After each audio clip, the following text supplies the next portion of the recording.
All right. Natalie and Tara, welcome to the Meat Mafia podcast. It's a pleasure to have you both here. Thanks so much for having us. We're excited. Yeah, I'm excited to share with you guys and talk all things farming, ranching, meat. It's going to be a good one. Yeah, we were saying that we're excited for this because I think in a lot of ways our podcasts are very similar. Number one, it's you don't see a lot of other podcasts in the space that are co-hosted, so that's how we're similar, and then we're speaking to a lot of the same topics. But I think as a starting point, if you both wanted to kind of get into your respective stories, like what kind of led you down this path, I think that would tie together perfectly, and we can just go from there. Yeah, awesome. I'll kick us off. I'm Tara Vander Dussen. I'm actually a 5th generation dairy farmer. Married a 5th generation dairy farmer. So there's a lot of dairy in our backgrounds and our families. I actually got my degree in environmental science. And so when I moved back after college, back to the farm, back to my husband's family farm, I took on the role of environmental consultant and did environmental consulting for dairies throughout New Mexico and the Southwest, and started sharing online about 7 years ago, just seeing a lot of misinformation about specifically dairy. And then as I continued to share, just a lot of misinformation around animal ag in general. And so that's kind of what led me to this point. And now, I'll let Natalie introduce herself, but now we're, as you mentioned, co-host of Discover Ag podcast. So my background is, or my story, I guess, is similar to Tara's, but different. So she really got online to share with a mission for, agriculture and advocating for it. I did not so much. So I also grew up in agriculture. I'm a 4th generation rancher's daughter. I actually grew up in Southwest Montana, but I live in central Nebraska now. My husband and I ranch here. And when I moved and relocated here, my background is actually in pharmacy, and we live in a very small town. And I just didn't have the opportunity to start working we have a local hospital as well as a few small pharmacies, but there wasn't a position, and I did not want to commute like the hour and a half to like the next bigger city. And so I was kind of looking for something to do, and I started out with Ranch Direct beef. And so I started a business with another friend I had that ranches. And that was actually my introduction to, agriculture and online, kind of that world of the two of them. I did that for 2 years. And that's when I kind of got to the point I feel like Tara was at when she started.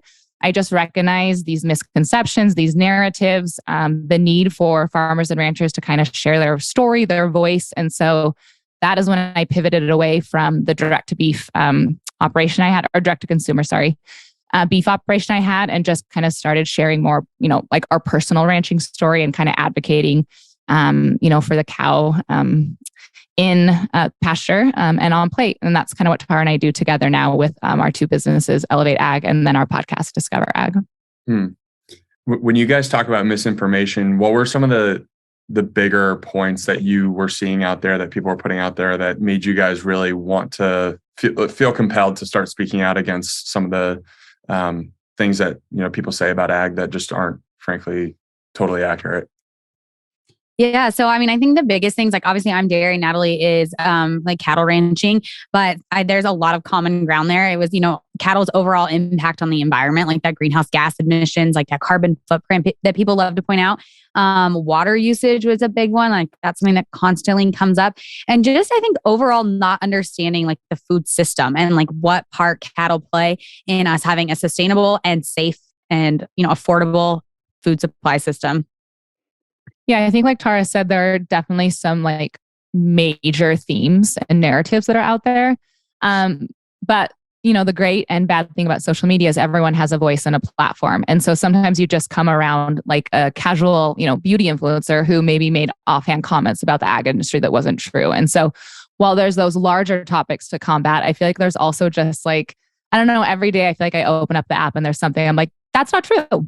Yeah. And so maybe it doesn't feed into something larger and maybe that's not their main platform, but there's just a lot of things like Tara said, there's that gap. And sometimes it can get filled with a lot of things that is misleading or, just completely not true. Let's take a minute to talk about some of the sponsors and brands who support the show. What are you thinking? I was thinking about Carnivore Bar. What are your thoughts on Carnivore Bar? It's unbelievable. It's an unbelievable product. We were lucky enough to have the founder, Philip Meese, on the show a few months ago, and he was able to send us a bunch of product when we started the relationship and absolutely loved it. It's a minimum ingredient product, beef, tallow, salt. And then they do have a honey flavored option as well, but it's so nice to have a bar that's like 3 to 4 ingredients. And like when you're following a carnivore diet, it's really tough to find products that are in line with that specific diet, you know? Yeah, for me, it kind of hits like the holy trinity of what you're looking for when you're looking for food. So it's nutrient dense, it's convenient, and it tastes great. And as you said, most people who are trying to eat healthy, the convenience factor is kind of a tough part. So just being able to have something you can grab on the go, know that you're going to have that nutrition for the day, it's huge. Yeah, and we were lucky enough, we got to actually see their factory too in Missouri, and they're just doing things the right way. I love how they offer an option for like carnivore purists where it's just beef, tallow, salt. And then they also have an animal-based option too. If you do want a little bit of sweetness, a little bit of variety, they have the honey in that option. And they're just people that are doing things the right way. They're very mission focused. They're carnivores themselves. And, you know, we're always on the go. We're traveling. We've taken a bunch of flights together. To have a bar that has 30 grams of fat too, like that's huge from an energy density standpoint, right? Yeah, he checks all the boxes, or the company checks all the boxes. And I just think the fact that they're sourcing from a regenerative farm as well, and Joyce Farms, just a win-win. 100%. So Carnivore Bar. So we got the affiliate link, and then it's code MAFIA for 10% off. And then another one of our sponsors, one of our favorite farms, Holy Cow. What they're doing at Holy Cow is pretty remarkable. The relationships that they've built in the industry and how long they've been doing the grass-fed, grass-finished regenerative model is really innovative. They were one of the first people to be doing that and supplying whole foods early on. Just a great community farm, and also just the product is something that speaks for itself. Yeah, I think number one, to your point, Harry, they're just incredible people. We got to hear them speak at the Beef Initiative conference in Colorado. We had never met them before, but just hearing Warren's story where they were following a standard American diet, he had had a heart attack, and they were just looking for answers of like, how can we actually get healthier? Do I need to be dependent on medication? And they started changing their diets to incorporating more animal foods, and he completely reversed those symptoms of his stroke. And now they're just doing things the right way. They're grass finishing their beef. They're incorporating incredible practices. They have great relationships with the animals, and they're very passionate about just like connecting directly with the customer and also educating their customer on grass finished beef. Yeah, and I think the best part is too, they're shipping nationally and trying to reach a bigger audience. So being able to not only supply beef nationally, but also educate people on the quality of good, clean, whole foods is just, it's an incredible mission. How much do you love their beef bacon, by the way? I know that's your go-to. Dude, it's one of the best things I've ever tasted. It's that good. No, honest to God, it's so good. Holy cow. Yeah. One of the other farms that supports us is Perennial Pastures, another regenerative farm out of San Diego. Our experience with Kevin Munoz, the owner, we had him on the show, a young first-generation rancher who's really empowered by this movement of regenerative agriculture and really wants to be a leader in the space. I think our conversation with him was so insightful, just in terms of how mission focused he is and how he really thinks about his farm as a business and wanting it to be here 50, 100 years down the road, even though he's just the first generation of it. And I think just being able to spend time with him out in San Diego was kind of the perfect indication of that, where we got to go have a meal with him at his house, hang out with his wife and kids. Like, what an amazing person. And I think his mission focus around raising really high quality beef and restoring nutrients to the soil is just one of those rare missions that I think everyone can get around. Yeah, he has such a commitment to really feeding the local community in San Diego, in the San Diego County first and foremost, but he's also passionate about feeding the community around the country. So I know they've invested a lot of time, a lot of money, a lot of resources to being able to order beef in bulk on their website. So I know that they now offer quarter, half, whole cows directly off the website. They have that great ancestral blend ground beef product. So it actually has organ grinds mixed into the ground beef. So you're getting the benefits of like an ounce or so of organ meat, but because it's in the ground beef, you really can't taste it at all. And I think to your point, Harry, just another amazing person. You know, Kev was someone that he was following a paleo diet in college and started realizing, wow, when I nourish my body with real foods, I feel amazing. Had a really successful stint in tech, but realized that there was just something else that he was passionate about. So he's one of those rare cases where, you know, he put his money where his mouth is, and he's a first generation farmer, just, you know, bootstrapping this thing, raising money and just so passionate about feeding the community. Just an amazing guy. Yeah, absolutely. What are your thoughts on organ supplements, and what do you think about the company that supports our podcast, Optimal Carnivore? Such a good question, man. I think organ meat is something that's gained a ton of notoriety the last few years, and for good reason. I don't want to speak for you, but I think both of us have had a ton of benefits just incorporating organ meats into our diet. I would say that, we definitely prefer the raw source of organs, where we'll just, chop up some liver and some heart, and, there are different ways to prepare it. I think the raw source is the most nutrient dense, but we're fortunate that there are companies like Optimal Carnivore that exist that freeze dry organ capsules, so you can actually take them on the go. There are a ton of times where we're traveling where we're not going to have access to raw organs. So I can throw a little Ziploc bag together of Optimal Carnivore and be good to go. And I think 6 pills is an ounce of organs, which is like the daily recommended amount that will give you a lot of those really good quality vitamins in there. So that's kind of how I think we've been using it. Did I miss anything there? No, I think the fact that it just makes organs accessible to people. And I think that organs are generally just a food group that are underutilized when it comes to eating nose to tail. And the nature's vitamin is a perfect name for these organ foods. And I think a lot of people are pretty, in the mainstream object to eating organ meats. But when you put it in a pill form that doesn't taste bad, it's convenient, you can put it in your backpack. It makes things a lot easier. And I also think that just generally these brands Optimal Carnivore is focused on making people healthier, which is just such a strong mission. And, I think liver capsules is a great way to get people thinking about their health differently. 100%. There's probably someone that's listening to this right now and you're interested in organ meats, but the taste might make you a bit squeamish. You feel strange about eating raw foods. Maybe you cook liver and you don't like it. Maybe it has a metallic taste. I think that's also where the organ capsules play such a great role, is that you're still getting that nutrient density, but you're getting it in a very convenient capsule-like format, and it just takes away any of that squeamishness that you might have to the taste. It's just a great product. And also Richard, who runs Optimal Carnivore, he's started listening to the show really early on, and he's built his own organ supply chain and is just doing things the right way and really trying to support the right people in the space. So just proud to be associated with them, honestly. Yeah, absolutely. Thanks for listening. And now we're going to go back to the show. Yeah, the convergence of social media and this whole movement is very interesting. And it seems like it's the ultimate double-edged sword, where it's like, I think the four of us, right? It's like our collective podcast.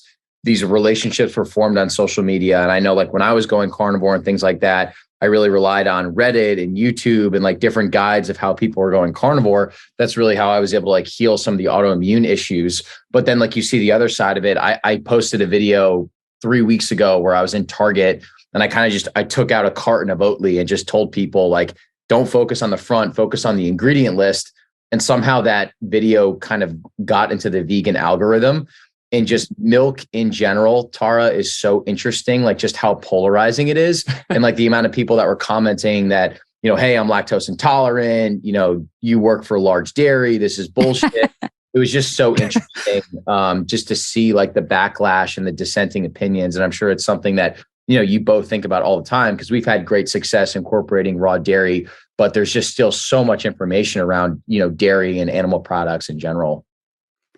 Yeah. And I feel like dairy, like, no offense to Natalie down there, but dairy gets it like a little worse than the cattle ranchers. And I think it's obviously like that separation of like the mama cow from the calf, and just like that entire concept is really foreign to people. And I also think if you're familiar with beef cattle, dairy cattle are very different breeds of cattle. And so online, it's crazy when you get like, if you have a content that goes viral in that vegan area, it can get wild really quickly, like just go south, because there is very strong emotions just around that entire conversation. And I mean, beef as well. But I do feel like those dairy ones just hit a little harder sometimes. Yeah, Tara's actually gotten like actual death threats. I mean, she's had some major backlash come from just sharing, like, kind of like you said, something that is taken out of context, or something that in our eyes is like a simple bullet point of something we're sharing, that, it just gets in the wrong hands or is just completely misunderstood. Yeah, I've had times where I've had like attacks is what I call them, because it is literally like thousands, if not tens of thousands of messages, comments, DMs that will come in. Like, because what will happen is they'll share your post to like a vegan activist page and encourage people to go and like harass you for like, it usually lasts for about 3 days is typically. And it's crazy. I mean, it's one of those things that keeps you up at night. Like, oh my gosh. Like the first time I got a death threat, I was like, oh, what did I get myself into? And my husband is like, what did you get us into? And then it passes and you're like, okay, it is just people like keyboard warriors back there, like typing away. But it got pretty scary a couple times. It's so interesting. Your playbook is so spot on too, because I think it was for like 3 or 4 days where once it was in that vegan algorithm, that Oatly video that I was telling you about, it was like people were telling me to kill myself and all this stuff. And it's like, I'm just trying to offer you an alternate perspective. And especially for someone like you, it's like you married into you said your husband was a 5th gen dairy farmer. You're an environmental consultant and you're just offering your observations and everything that you're learning. And it's like, they don't want to hear any of that. They're just like, oh, dairy is terrible. You're a terrible person. And then they just immediately jump down your throat, as opposed to like what real science is like actually having discourse and trying to understand, ultimately where you're coming from. That makes you think, oh, dairy and all the fat soluble vitamins that come from that product could actually be good for you too, for certain people. Yeah, it's one of those things too. Like Natalie and I have conversations a lot about how involved we get in our comment section. And sometimes I feel like you just have to like let the comment section go. Like at this point, especially, the more you grow, the more this is going to end up happening. And I feel like sometimes it's not worth it, like battling it out in the comment section. It's like, put your information out there, let it go. And like, don't try to like win a war in the comments. Because I mean, there's just only so much you can text in there. There's only so many people you can respond to. And so I think that is something that's like a challenge, and kind of navigating that has been, interesting. It changes, I feel like, from year to year, how I respond to people or lack of response actually. Yeah. Where do you guys think the misunderstanding starts with these conversations? Because from my perspective, like big ag like hasn't really done themselves any favors in terms of like promoting animal husbandry and like showing what the good sides of ag could look like. But then there's people who are doing it the right way, and it's like they're completely revitalizing habitats and restoring the water cycle and soil health. And it's like, I feel like everyone should be able to get behind that. So there's clearly a misunderstanding from, a lot of people. So one of the things I've always said about agriculture is that we don't have a product problem. We have a marketing problem. And I'll disagree with you a little bit. When you say big ag, hasn't done themselves a favor, like talking about this or promoting it. I do think, like, again, who you're thinking of as big ag, I think they have. I think another problem with agriculture is it's an echo chamber. So sometimes they are doing that promotion to people in the industry, like it's not falling outside of. Maybe they're advertising in the magazines that only ag producers would subscribe to, or maybe it's hitting like RFD TV, which is like a huge TV platform for, again, producers. And so I think that's maybe part of the problem, is that there is those narratives out there, like you said, that animal husbandry is important. Here are the things we do, like those bullet points that agriculture should be highlighting. I just don't think it's hitting, the millennial in LA that's shopping. So I think that's part of the problem. And then I think another problem, like when you ask where it's coming from, somehow we have gotten to a place where like fear-based marketing is what people are doing, whether it's from a company who unintends to do it, from an activist group or an organization that intends to do it. And I think that that's a really powerful way to market, is to prey on the emotions of people who are disconnected. And sometimes you just see the simple headline that pops across that, beef's killing the planet. And it takes four words to do that. And it kind of preys on the emotions of fear of like, you're not putting in a good product. It's bad for you. It's not good for the environment. All those things that hit on like the shopper's afraid of. I think it overrides the common sense to like look into it or to understand it or further search it. And so I think that fear-based marketing has really gone a long way to like do a service to our industry. I also think ag came to the conversation kind of late. Like, I think for a long time there, I know, like, I've heard conversations that, like, in board meetings, people brought up, we should be talking about sustainability and our sustainability efforts. And there was definitely this, like, why do we need to be talking about that? And by the time they realized we needed to be talking about it, there was already a ton of misinformation out there. Like, people were already kind of telling our story for us. And so I think that made us, like, come off as very defensive when we actually finally did join the conversation. And so, like, a big part of, like, what I advocate for now is, like, being on the offense, making sure we're at the table, like, having these conversations before they get out of control or they get so beyond with, like, misinformation that we can't, like, retract it all or, like, combat it all. And so I think that's, like, another piece of this, like, complicated puzzle kind of is when we decided to start having these conversations. Yeah, it's such a good point. It's like there's almost like three arguments, right? It's the nutritional, the environmental, and the moral. And there's a lot of misinformation about both of those things. I think the beautiful thing about the nutritional piece is, like, there are a ton of anecdotal stories of people that are going carnivore, they're going animal-based, former vegan women that didn't have their symptom, their period symptoms. It's like they start introducing animal products, they feel amazing. It's like, okay, beautiful, the power of shared story. Like environmental, we can point to white oak pastures and some of these other great studies that are starting to be more popularized. We can debunk that. The moral piece is very difficult, though, because to your point, Natalie, it's like we live in the world on social media where it's someone can find, a vegan activist can find, like, the perfect snippet of, like, some big dairy farm, like, abusing their cow or not treating them well.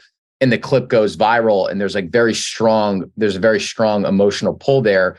And it's tough to combat against that. And it's almost like, we do have to figure out how to market it and encourage people to, go out to a small local dairy farm and see the way that the cows are actually being treated, or go shake your rancher's hand and ask them questions and understand how the cows are actually being raised.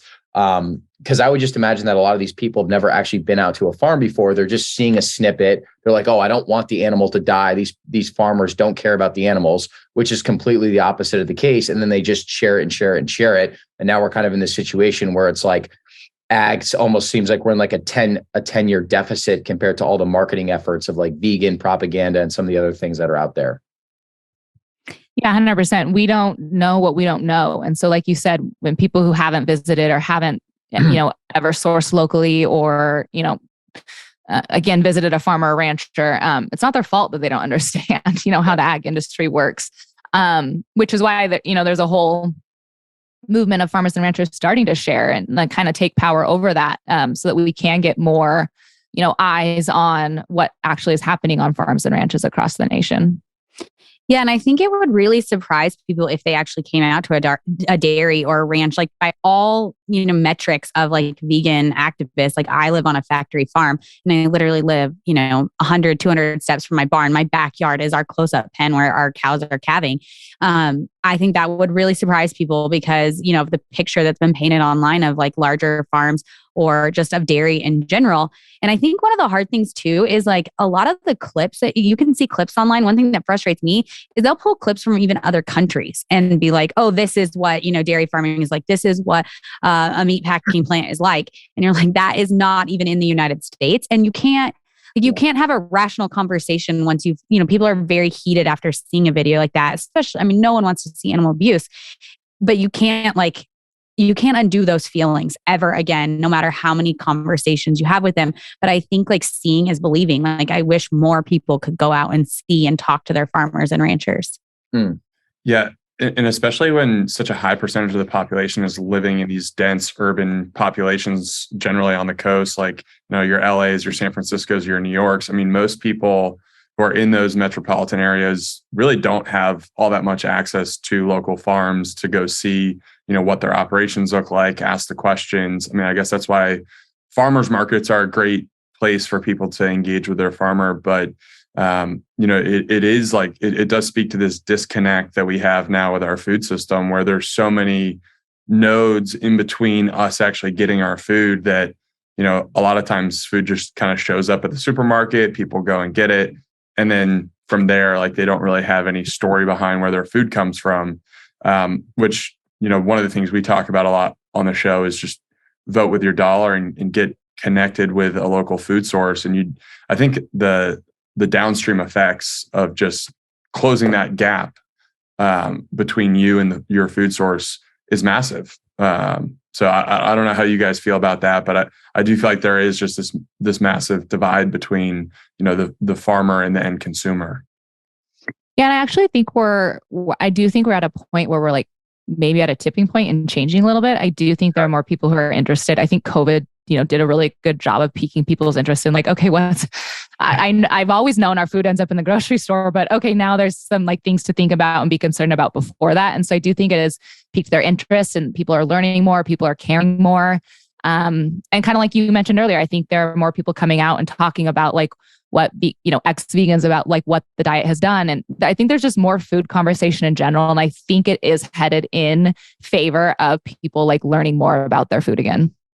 Yeah. And you talked about voting with your dollar. I believe so strongly in that. And I think that like the caveat there though is having an understanding. Like a lot of people go out to vote with their dollar and don't actually know the real like reasons behind what they're buying. Like they think they do. And I think that is like, we're getting, like Natalie said, it's a tipping point. Like I do think people are starting to care more. It's just filling in those gaps of them having a better understanding. So when they go out and vote, they're like voting knowledgeably.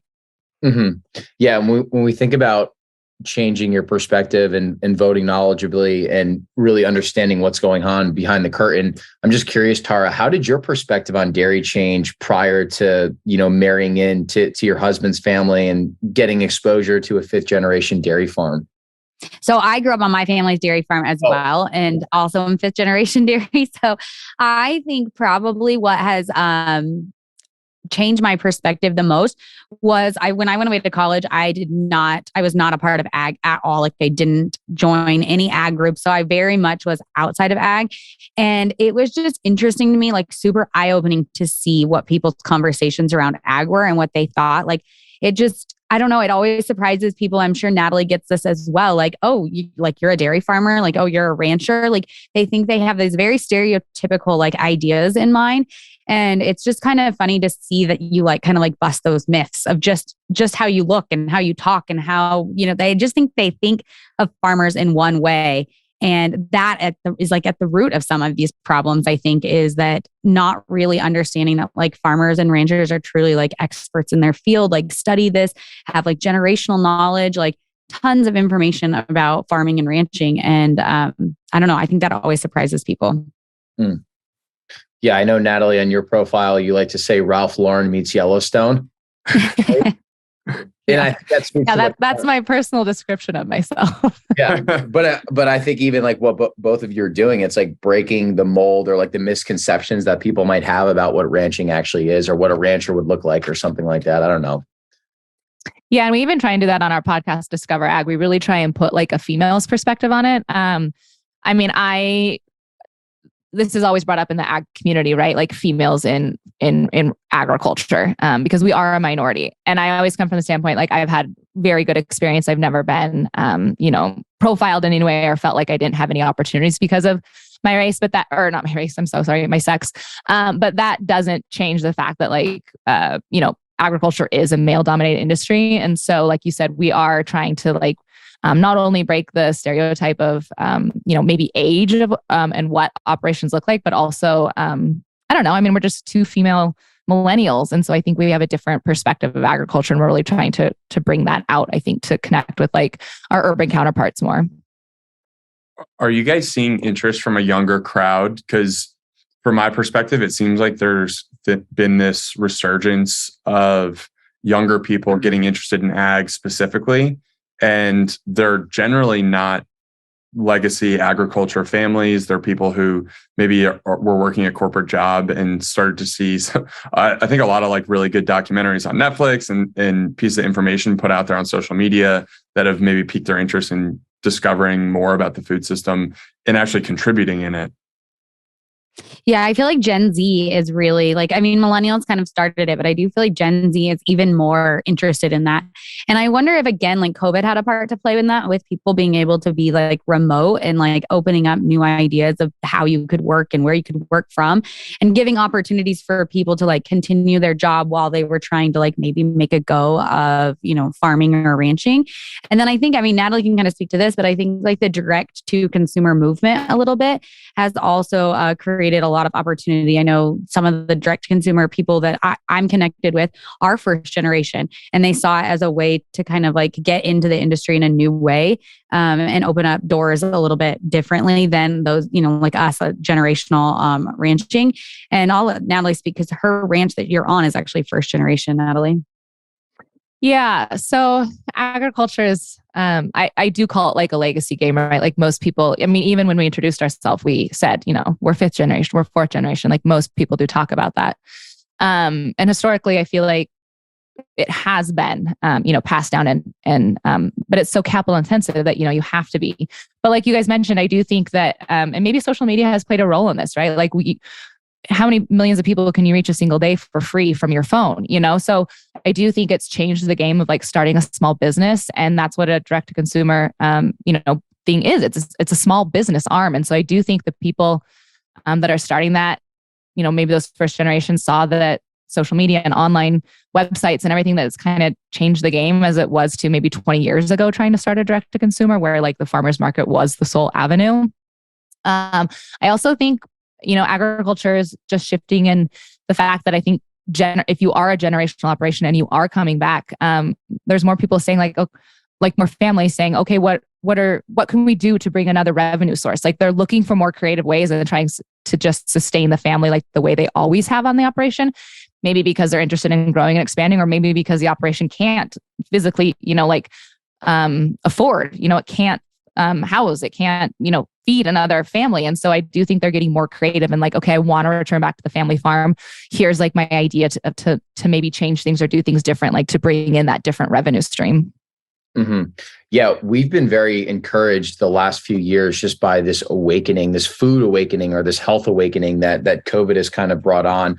And what I mean by that is like, if you talk to millennials that maybe aren't as versed in some of this stuff as we are, as you are, it's like they at least acknowledging the fact that like we've kind of normalized disease, right? It's like 70% of Americans are overweight or obese. It's like you can run the numbers on what that's costing us from a healthcare perspective. So people are saying to themselves, okay, we're not healthy. And then they start to go on their own nutritional journey. Maybe they go paleo, maybe they go keto, maybe they go carnivore. They have their own anecdotal experience with actually eating real nutrient dense foods. And people are like healing their autoimmune diseases, or they're losing a bunch of weight. They're feeling amazing. They're having great energy. And that's like step one. And then step two is like, okay, now how do I take this further and actually like go from buying meat at a grocery store that's in a package where I'm really like disconnected from the rancher, or I'm really disconnected from the death, and how do I get closer to that source?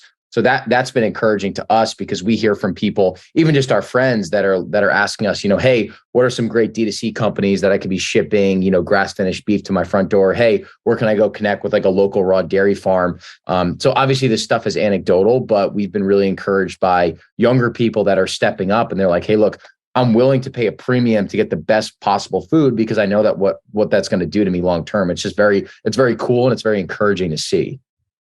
Yeah. So something kind of interesting in that like narrative is a lot of like animal activists will say like, if you knew where this came from, like if you knew all about the practices, you wouldn't eat meat. And what's funny to me is that, 70 years ago, 100 years ago, when people knew exactly where their food came from, how it was butchered, they did eat meat and dairy. And so I agree with you that I think that actually having them be connected and have that understanding is a positive. And so I always think it's funny that that's a negative narrative, like for animal activists, when in actuality, I'm like, I really think the more people knew and the more connected to it they were, the more okay with it they would actually be. I think it is, you said like that curtain, it's like unveiling that curtain is actually a good thing if people take the time to truly understand agriculture and where their food comes from. There's only positive benefits from that, in my opinion.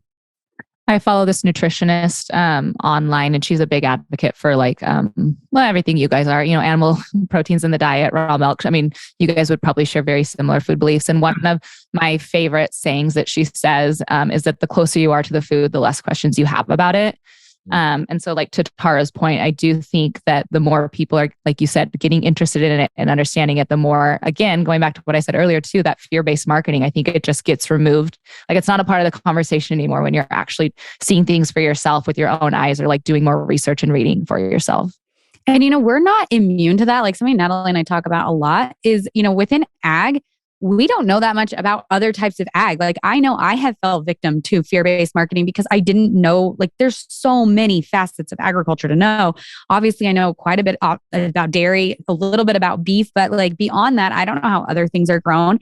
And the more you learn, the more you do realize that you kind of like peel back those layers and understand that it's not this scary thing. It's actually a really like safe food system. And so I think that's, even within ag, we fall victim to the same things. Can you guys talk about the ranch direct beef business model? I think there's so much value in people being able to get access to that direct beef from a rancher that they know and trust.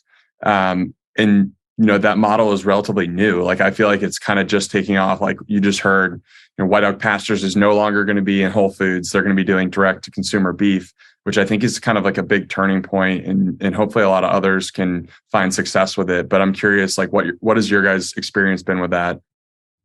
Yeah. So first off, for anyone listening who has shopped direct to consumer, thank you. Because as someone who's done it personally, the margins are really tight. Like it's not an easy thing to do.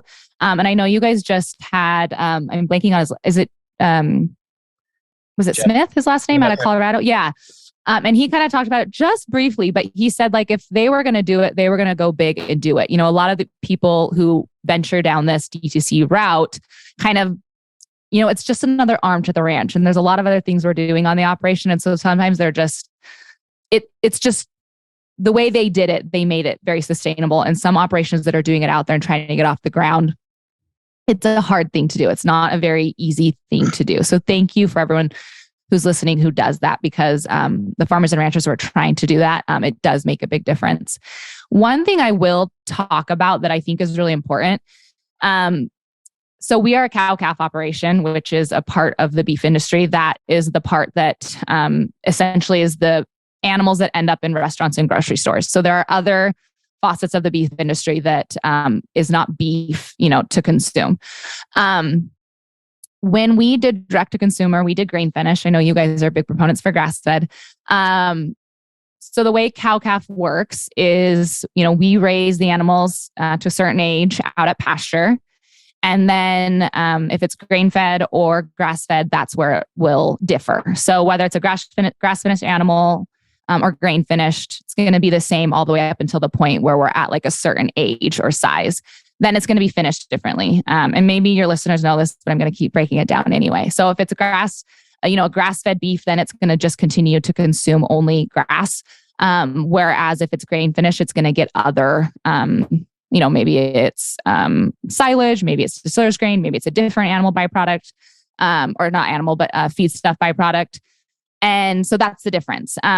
So my point I'm getting at this, when we did direct to consumer, ours was again grain finished. And so we had, control over that animal the entire time. And then we found we were shipping. And so we had to find a USDA certified harvest to take them to. So, we raised them all the way to the point they never entered a feedlot. We essentially finished them ourselves. Like we were the feedlot and we harvested them. When I stopped doing that, I am still a cow-calf operation. So I still do the same exact thing. We still raise them out at pasture. We still backgrounded them in the middle, fed them that, that ration we have here local to our area. They enter a feedlot for a couple months, and then they still enter the grocery store. So over 80, I would say maybe, I don't know if that's probably a fairly close statistic, like 80% of, what I did for the direct to consumer versus what I am doing for the beef to enter the grocery store is actually the same. Obviously we, again, for what we raise to head to the grocery store gets that feedlot component and then gets like the big 4-packer component.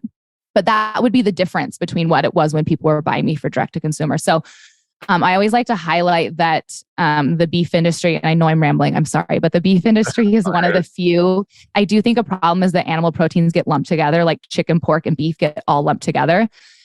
Beef is not vertically integrated like the other operations. So it really truly is family ranches that are operating, cow-calf, family owned, feedlot, family owned, backgrounders, family owned. Packers, obviously not family owned. That is the big 4. But I wish I could get more people to understand that when you are buying beef, Direct to consumer is obviously one family the entire time. But when you're buying grocery store beef, it's like it's just a mix of families. And I don't think that is, beef just gets lumped in with like chicken and pork in a way that's a little bit different. Natalie, yeah. Oh, sorry. I was just going to ask just for clarification on the vertically integrated point, because I think that's a term that gets thrown around. But just for anyone listening who doesn't understand what like a vertically integrated operation would look like, maybe you could explain that as well. Yeah, so I'll just pick on chicken. Tyson would own everything. So they would own, the chicken from the egg to the end. Like it is vertically integrated. They're in control of it over one. It is just Tyson who owns it. Whereas the beef industry, like Cargill, for example, is only involved when it hits the packaging or processing. And I have a hard time ever believing that the beef industry could be vertically integrated. It's just way too much to manage. So I think it'll always be the way it's set up, which is like, a family that has a cow-calf operation raises to a certain point, a family that backgrounds takes over in the middle part, a family that is the feedlot finishes it, and then it gets to the packers. Yeah. And I was going to say, I think dairy is super similar in that way. I think it's like 97% of all dairies are family owned and operated. And it is, I love to tell people that the milk that you buy at the grocery store is usually from a dairy farm within 100 miles of that grocery store. And it takes less than 48 hours to get from the dairy to the grocery store. Like dairy is a super local product actually. And it's just obviously because it has to be refrigerated and it's a fluid product, not easy to transport long distances. And it's just, no matter what, dairy you buy, like honestly, we buy the cheapest milk on the shelf at the grocery store just because chances are it's from one of our local dairies. It's processed right down the road in a little bit bigger city than what we're in, and then brought to our grocery store. And so I think people think it's more complicated. It is more complicated, ag is, but the actual like process of it is maybe more straightforward than people realize. Tara, what's your perspective on raw versus pasteurized milk? Yeah, so I grew up actually my whole life drinking raw milk, and I drank it. I didn't drink it in college because I obviously didn't have access to it. Drank it when I first got married. And what I ended up switching to pasteurized milk when I was pregnant with my first child. And for a lot of different reasons, I looked into it. And I think what ultimately I decided was I am like a firm believer in like our conventional milk on the shelf in the grocery store. And it was really hard for me to be advocating for that while I was like, oh, I'm feeding my family raw milk. And I don't believe in necessarily all the health benefits of raw milk, probably on the level I know that a lot of people do. I think there's a lot of health benefits to the overall like living on a farm, like, and raw milk being a piece of that. But I didn't want to have to deal with like, if my kids had friends over, like I'm not going to make that choice for them. I think that's a choice their parents have to make for them. So it was like a lot of just like little factors that were like, it honestly just made sense for our family to do pasteurized milk. My husband would like us to go back to raw milk. I laugh at that though, because I swear we never had milk in our fridge because he would always forget to bring it home from the grocery or bring it home from the barn. And I'm like, I'm just at the grocery store. It's 10 times easier for me to just buy it.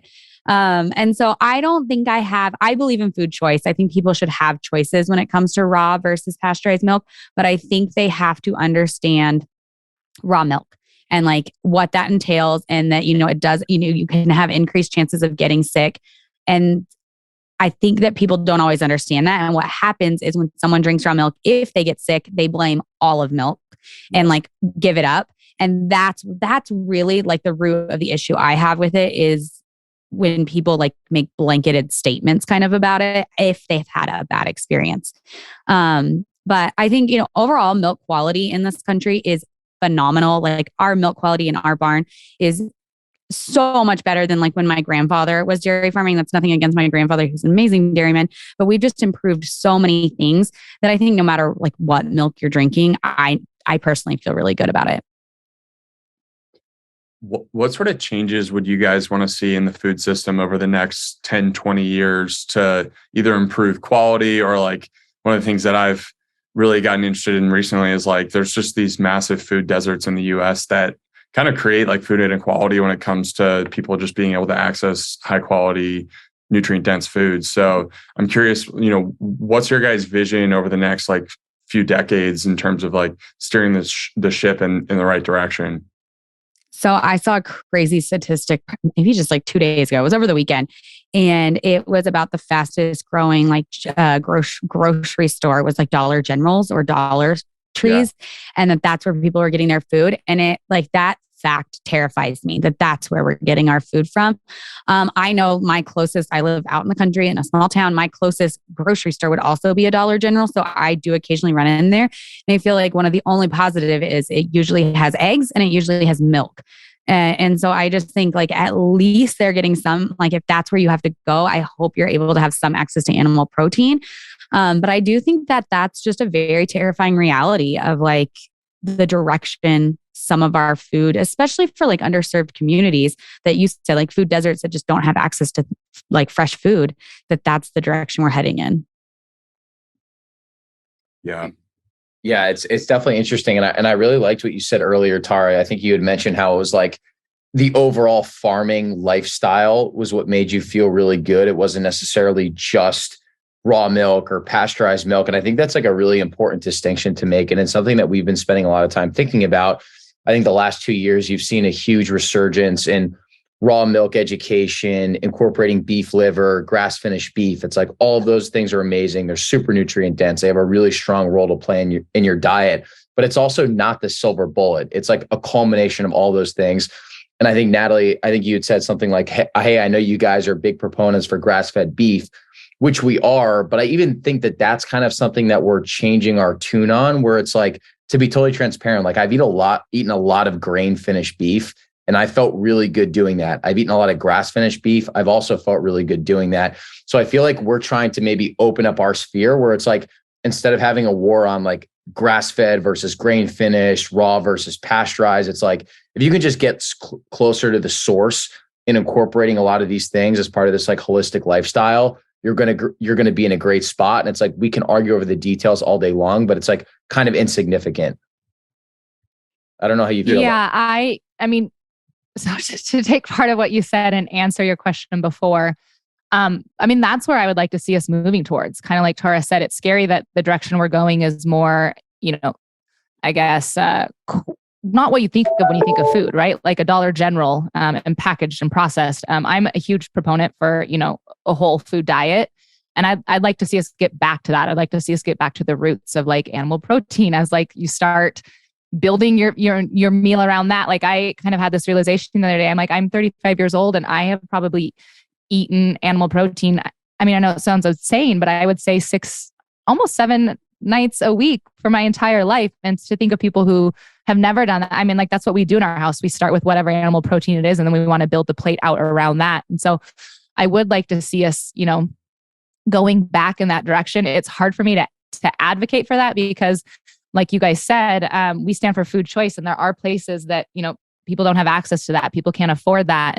And so I will always advocate for, and that's why I feel strongly about like feedlots are okay, is because like we do have people that, again, I would rather have them be eating beef that is, again, quotation conventional than not eating an animal protein at all. And so, the future of the food system and just the food system in general to me is just a very big tangled like spider web. It's very intricate. It's very nuanced. And so while I would like love to get back to our roots of like, sourcing from the local producer and having more animal proteins and building, our plates that way, I also understand the need for like the affordable, fast and safe food system we have, which is built around the conventional agriculture system. And so I think, I don't have a great answer for what I want to envision or what I think the next 5 to 10 years look like, because it's the ag industry is so much more gray area than I think people think about it. I mean, you have to think of importation, exportation. I mean, there's just so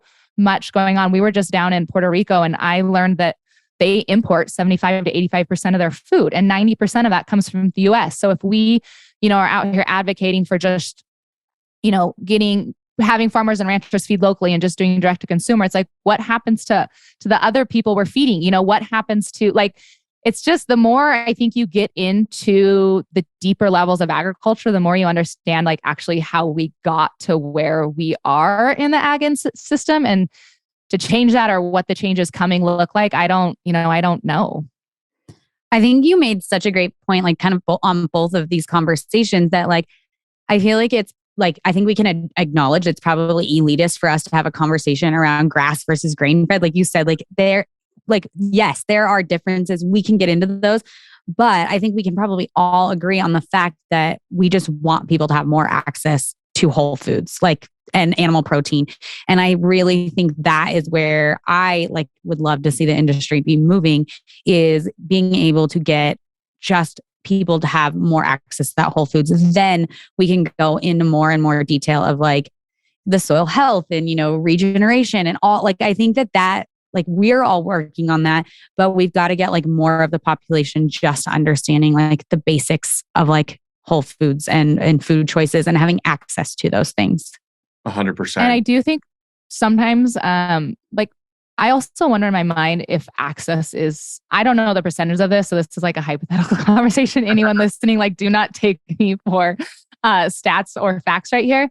But I wonder how much of it is actually access. I do know they're very impoverished, communities and areas in the United States. I'm not ignoring that. But how large is that knowledge component actually? Do people have access to these animal-based proteins and these whole foods, but the knowledge-based component is actually missing, where they're choosing not to value it or put as much weight on it when it comes to shopping?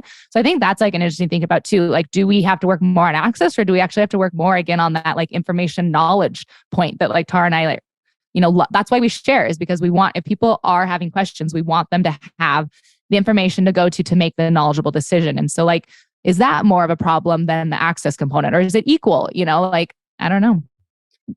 Yeah, I think that the information component is almost more important in some ways, where it's I do feel like a lot of people still struggle on just the question of what should you be eating. And I think that's an emphasis for our show, where we're trying to think of these things in a range and not just one singular point. So if everyone's on their own journey in terms of getting healthier and starting to understand and develop a relationship with their food. So it's not everyone is going to be able to go immediately to the farthest end of the spectrum and the most extreme end of the spectrum. They're going to need to, start with something that they can afford. There's so many different factors at play when it comes to that. And then start with something that you can readily get and be consistent with. So I think it's such an intricate argument around nutrition and food that, you can't just take one stance and think that that's going to affect a lot of people. You need to kind of see the holistic arguments around all the different factors at play when it comes to the food system. And it's interesting how important food is, right? For our overall quality of life and our nutrition standpoint. And how little people do kind of, I don't want to say they don't care about it, but they're pretty nonchalant about it. Like you said, even understanding where they should start or what they should be actually putting on their plate. I feel I guess, I don't know. I just feel I don't know if they care as much, they're kind of just feeding for, I guess, maybe caloric more than they are feeding for nutrition. And I saw this a lot when I was, working as a pharmacist. I always would obviously be do you have any questions about your medicine? That's how I'm supposed to end the conversation every time I hand over a bag of medicine. And people would be no, but I don't think so, And I'm really? Because it's a new medicine that, you're taking in and I feel this health, whether it's from medicine or food, people, I don't want to say they put too much trust in things, because I feel although stats would say people trust the farmer rancher, I'm not sure that's true. But I do feel that's kind of what they're doing. They're just no, this is what I'm told to take. This is what I do. This is what everyone's eating. This is what we eat. I feel it's very casual for as important as food is, again, not just in your diet, but your overall quality of life. Yeah, it's almost we've just had it beat into our subconscious that if your doctor is prescribing you something, you should just be blanket accepting it and not really asking questions, or even I think there are a lot of people that just unfortunately don't understand that through diet and lifestyle, there are a lot of modern diseases, quote modern, that we can heal by incorporating the right foods and getting outside and exercising and building connection with your friends and family and sharing meals. It's we've almost lost that art. So it's interesting to think about that. And it's also encouraging to see the fact that I do think a lot of people are starting these diets, and, maybe your starting point is you're just going to the local grocery store and you're buying a rotisserie chicken, or you're buying this 70, 30 pound of tub of ground beef, but you learn to prepare it really well and you start incorporating some dishes and you feel great. And that's your starting point. And then you eventually build connection and relationship with your rancher. And it's this stuff is a progression. So I think if we're going to be judgmental around people and saying, oh, if you're not eating grass finished beef, or you're not eating organ meats, or like you're not buying directly from your farmer, you're doing it wrong. Like we're not going to have the impact that we want to have, because it is a progression and people will get there, but you have to just push them in the right direction. And it's an evolution over time. Yeah, I think that is such a good point. On the medical side of things, I wanted to add a little piece that I have been on my own health journey and have had a kind of high blood pressure over the last year. And it was so eye-opening. I don't know why I was surprised, but like literally the first thing the doctor said was like, well, you probably need to cut back on your red meat. And I was like, oh my, like just like palm to the forehead being like, are we still giving out this outdated information to patients? Like, and that was really frustrating for me to see that. And, you know, we know doctors typically don't have a lot of nutrition background in their medical, you know, when they go to medical school, which is obviously like a whole nother conversation. But it was like, wow, we like are still stuck in like when was that? You know, the 80s and 90s when we were like, you know, fat is bad and all these things. And it's like, we are in 2023 now. Like, how is that still the recommended advice? And I feel like that is like a root of a lot of our problems, is just like once something gets kind of decided, you know, Natalie and I talked about like the White House, like food conference that recently happened. Like we hadn't had one of those in 50, 60 years. Like if that's our last one now for another 50, 60 years, how much, you know, backwards information will be at that one that we'll be looking back at. And so it's just like interesting to see how we get like stuck kind of in these ruts. And then like information is perpetually given out with not sound science or not science that's up to date anymore. Yeah, even just looking at the original food guidelines and the food pyramid that was presented in the 70s, it's like, it's easy to see how we can get trapped in these paradigms and then the effects of what happens when we take information that might not be true, but it's decided on. And then we decide that these are, you know, foods that we should be eating. And now like 50 years later, we have a society that's relatively less healthy from just like a lifestyle perspective. Like people just aren't, you know, obesity is more prevalent, chronic diseases are more prevalent. So you have to like, I try to like ask myself this question. It's like, think in terms of like what changed after that point in time. And it's really just like a handful of things. And yeah, it's like, we just decide that these things are true and then it's accepted. And that's like the world that people start living in, which I think can be a little bit frightening, knowing that. Have you guys done any research into like the origin of the food pyramid? Yeah. Like Ansel Keys and all of that. Yeah. Yeah, totally. I mean, it's crazy to think that, I mean, and not a lot of people even know that. And we built a whole, you know, government food system around it. Yeah. Yeah. And so, yeah, it is frightening. Things like that. No. Yeah. Now we're building the food compass, which is, I don't know that it's not any better. That's for sure. I was going to ask, did you guys see that one with frosted mini wheats being ranked like 3x what the nutritional quality of beef is? Yeah, we've been following that one since like September or August, kind of like the evolution of that. And then, you know, the director that put together that food compass was the head of the White House, you know, nutrition conference, hunger and nutrition conference. And it has been kind of interesting to follow that story. I think the most interesting thing out of it, so like Tara said, the food compass actually came back, well, it might have even been before September, but it got talked about a little pretty heavily in the news in September. Well, I use heavily lightly, but that's because it was like in conjunction with the White House conference going on. But everyone knows, they probably know about it from like a couple weeks ago when it went pretty viral. Like Joe Rogan showed the tweet on it then. And so I feel like people's timestamp of the whole food compass is from, you know, now January and not last year when it kind of was rolled out. But I think what's most interesting about it, honestly, is going back to like the ton of the conversation we had up to this point, is that like headlines play a really large role and catch on, and it's really hard to undo that. So like the headline that came out with Joe Rogan is actually like a little bit not correct because it's not actually the new food pyramid. And that's what that viral post was going around, is that we have a new, you know, government funded food pyramid that says Lucky Charms is healthier than beef. And that's not actually true. It's just a study. But to our case in point, that's not the clarification of that no, it's not actually a food pyramid. It's just a study. Like, do we have concern that there's the study that shows us? 100%. Do we have concern that a study like this could maybe dictate food policy and create a food pyramid? 100%. But Like right now, if you ask people, I'm sure they just believe that there's the food pyramid that says this, like those catchy headlines are really hard to undo.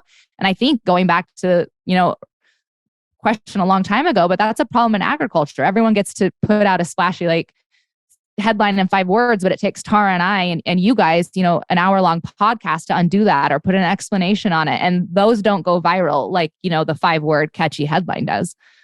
Yeah, it's a great point. And it's something that both sides, including ourselves, needs to be mindful of and learn from too, of like, don't just take what you're seeing at face value, like actually go to the source, research it, understand who is funding the study, how are incentives driving behavior, and then kind of come to your own conclusion. Like I think even for myself, it's like, it's very easy for me to like see some type of pro meat headline and I just immediately reshare it on Twitter or Instagram. And I understand where that's coming from, but it's like, even for myself, I'm like, I should be doing some more research on this, especially it's like if you have a social media following, you have a responsibility to be putting out the right information to your audience. Yeah, that was such a good reminder for me too. Cause like you said, I love to reshare, all the things that are in our, our corner and advocating for the same things we are. But you're right. There is due diligence and there is responsibility. If only everyone felt that way, It reminds me because I think the other side, I don't know if they care as much about that responsibility. A few years ago, there was a post going viral in the dairy community about like bees, like killing of bees because of almond production. And obviously dairy jumped on it because of, almond milk and like wanting, and I did a post about it. I was like, stop sharing this. It's from an animal activist site. Like you are literally just fueling their income of like, they're getting more money for all these clicks and all these shares, and you are sharing it and bashing almonds. And it was like, take a step back. Like who shared it? Was it even true? A ton of misinformation in it. Of course, no surprise. And it was like really frustrating, but I know why it happened. Like, it was like, I bet so many people just read the headline, didn't even click on the article, didn't look at anything beyond that. And was just like, yes, finally something that like, supports dairy basically, except for it did not support dairy at all when you actually like got into like the meat and potatoes of the article. And so, yeah, I mean, it can happen on all sides, but we have to be conscientious of like what we're sharing and what we like think, what information we're putting out there, because it really misinformation can come from both sides. Mm-hmm. And it's so easy for these things to go viral too. Like there was an infographic that went viral a few months ago on Twitter, and it was like the World Economic Forum's like pie chart of what you should be eating, and like 20% of it was like cricket protein, and it was completely made up by some random person on the internet. They just put together this infographic and started sharing it, and then people started retweeting it. And I looked into it. I was like, "Where's this study from?" Like, I haven't, or where was this posted on the World Economic Forum website? I couldn't find it anywhere. It was just some random person in their basement just making an infographic. Yeah. So, if that random person wants to take one of my posts and make it go viral, please do. Yeah, but it's like, to Harry's point, though. I mean, some of the things that they're proposing are so preposterous. It's like, it's easy to look at something like that and be like, "Yeah, I would. This sounds like it's true." So it's interesting, but I know we're coming up on time. My last question is, I would just love both of your perspectives on just how you think about approaching nutrition as women, and then also just how you think about feeding your kids, being mothers as well. Natalie, you want to go first? I kind of talked about this a little bit, but definitely in my family, I try and feed. I believe in whole food. I guess if we would label it, I'd be like technically an omnivore. I'm not like a carnivore or anything heavy like keto, I guess. But I mean, we always have an animal-based protein for our meals. Breakfast, we definitely try to start out. Lunches, hit or miss what we eat in our family, but definitely our dinners are centered around an animal-based protein too. But I believe in balancing that out with, healthy whole vegetables as well, salads, whole, I garden, I can. And so I definitely have that approach when it comes to my family, but I also understand that I'm very close to food sources. I have some things that make access and, all the things that go into sourcing foods easier than some people. So my biggest advice in life is I love to eat out. Like I love to eat out. And that is my biggest problem. When I eat at home, so similar to Natalie, we do family dinners are really important to us. And it is centered around whatever the animal protein is, and then kind of like building the plate out from there. I think going to your point about children, I feel like one thing I've tried to be really conscientious of is not putting like my food choices on my kids. Like if I don't like something, I try to stay super quiet about it. I still put it on my plate, try not to make it obvious. Now that my kids are a little older, it's not as big of a deal because they've kind of established their own, like what they like. And my husband and I both really encourage like food exploration for our kids. So my daughter's favorite foods are actually raw oysters. They will literally eat a dozen like each if I would let them. But I'm like, we cannot afford that. I'm sorry. You need. So we have a rule. They get for every A they get a raw oyster when we go out to eat after that. But just making it really fun for them to feel like they could try new foods. And I've had some weird tactics. Like I remember when I first tried to get my kids to eat salmon, I called it Nemo fish and people thought it was like super morbid, but my kids loved it. They were like, that's so cool. And like, it's orange, like a Nemo and just making it really fun to try new foods. And, I have had great success with that with my kids. And so like, I do not eat oysters at all. And that's their favorite food. And so just trying to make it as fun of a conversation. We spend a lot of time at our dinner table talking about where our food came from too. Like, is this beef? Was it grown? A lot of our beef is obviously straight from our dairy farm. We eat a lot of beef on dairy. But if it's something else, like where did it come from? Do we know who grew it? Like, did we buy it from somebody? We got a box of oranges recently from like somebody online, a direct to consumer orange company. And it was like fun to be able to go on their social media and like be like, this is the family that's growing these oranges and just bringing that part of the conversation. I feel like it makes kids super interested then about where their food comes from. That's so cool. I love what you said about making it fun, but then also making it this exploration where they can go to, discover what they enjoy and whatever they want to learn about food, they can do it through like actually experiencing it. Have you gotten them in the kitchen at all and done some cooking stuff with them? A little bit. My oldest has a little bit more interest in the kitchen. We started a garden like during COVID, like everyone else. And Natalie will laugh at my garden. It is like a flower bed that basically we turned into a garden. But that has been a really good, like it's super small and it grows enough that it's fun for the kids to go out and pick it. And that's really made my oldest want to get in the kitchen and like be like, okay, we grew this bell pepper. What can I do with it? Like, what can I add it into our foods? And so that's been a fun way to incorporate her into the kitchen. We started a sourdough. We have a sourdough starter and she has loved like kind of being in charge of that, figuring out how she can incorporate that into foods. My youngest, I don't think has any interest, but 1 out of 2 having interest in the kitchen feels good. I actually have a longing to like go to culinary school. And I wish I could have, ventured down that path of being like this ultra cool, chef. So I try and push that on my 4-year-old. I'm trying to manifest my dreams through like, can I just have one phenomenal? I have 3 boys and I'm like, can one of you just be a phenomenal chef? That would be amazing. Natalie, it's not too late for you to go to culinary school.